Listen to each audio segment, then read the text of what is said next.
ఎవరైనా సరే సంతానం కలగడం కోసం అని చెప్పని వైద్యం పాటిస్తున్నారు అనుకుందాం. అంటే డాక్టర్ దగ్గరికి వెళ్తున్నారు, డాక్టర్ సలహాలు తీసుకుంటున్నారు, మందులు వాడుతున్నారు. సంతానం కలగడం కోసం అని చెప్పని వివిధమైనటువంటి మార్గాలలో ఉన్నారు అనుకునేటువంటి వారికి ఉపయోగపడేటువంటి పరిహారాన్ని గురించి తెలుసుకుందాం. మా అందరిలో సాధారణంగా లక్ష్మీదేవి చిత్రపటం కానీ, లక్ష్మీదేవి విగ్రహం కానీ ఉంటుంది. అటువంటి ఆ లక్ష్మీదేవి విగ్రహం దగ్గర కానీ, చిత్రపటం దగ్గర కానీ వదిలిపెట్టకుండా ప్రతిరోజు కూడా మీరు ఈ వైద్య సలహాలు, సూచనలు ఎన్నాళ్ళు పాటిస్తున్నారో అన్నాళ్ళు కూడా సాయంకాలం ప్రదోష సమయంలో 4:30 నుంచి 6 గంటల లోపుగా ఒక వెండి ప్రమిదలో ఆవు నెయ్యి వేసి అమ్మవారి వైపు ఉండే విధంగా, అంటే తూర్పు దిక్కు చూస్తూ ఉండే విధంగా దీపాన్ని వెలిగించాలి. చేయవలసిందల్లా ఇంతే.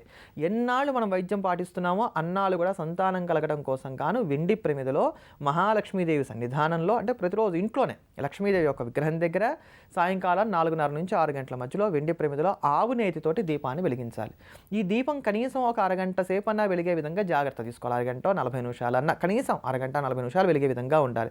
మరీ చిన్న ప్రమిద పెట్టి అప్పుడే కొండెక్కే విధంగా మాత్రం దీపాన్ని వెలిగించకూడదు. ఇలా చేసినట్లయితే ఖచ్చితంగా వైద్యం పారి చక్కటి సంతానాన్ని కలగడానికి గాను ఆస్కారం పొందిన వారమై ఉంటాం. ఎన్నాళ్ళు చేయాలి, ఏ రోజు మొదలు పెట్టాలంటే మీరు ఏ రోజైనా సరే మొదలు పెట్టుకోవచ్చు. ఎన్నాళ్ళు మీరు వైద్యం పాటిస్తున్నారో అన్నాళ్ళు మాత్రం మానకుండా ప్రతిరోజు చేసుకోవాలి.